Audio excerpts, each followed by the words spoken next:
আমাদের টিকা দেওয়ার সক্ষমতা কিন্তু অনেক। আমরা একদিনে ৮০ লক্ষ টিকা আমরা দিয়েছি।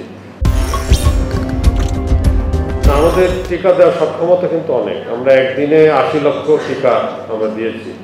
তাতে হয় কি প্রেশার পড়ে, কিন্তু আমরা সিদ্ধান্ত নিয়েছি যে আমাদের রোজ যদি কিনা আগে ৫ লক্ষ দেওয়া হতো, এখন ১৫ লক্ষ রোজ দেওয়া হয়। সেটা কিন্তু স্প্রেড আউট হয়ে যায় এবং সারা মাসব্যাপী সেটার সংখ্যাও কিন্তু অনেক, প্রায় ৩ কোটির কাছে চলে যায়।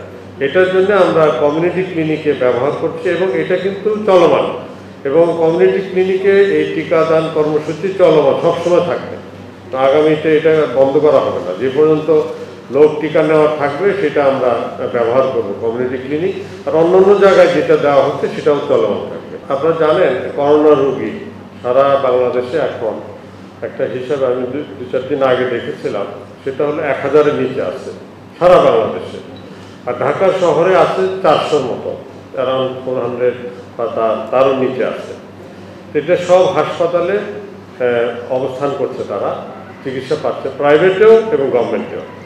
তো কাজে যে সমস্ত হাসপাতালে করোনার ইউনিটগুলো বড় আছে, সেখানে আমরা আগামীতে আমরা বলেছি যে আস্তে আস্তে সরিয়ে আনা, ২-৪টা হাসপাতালে ওখানে কনসেন্ট্রেট করা, এক জায়গায় নিয়ে যাওয়া, অন্য হাসপাতালগুলোকে নন করোনা রোগীর জন্য ছেড়ে দেওয়া।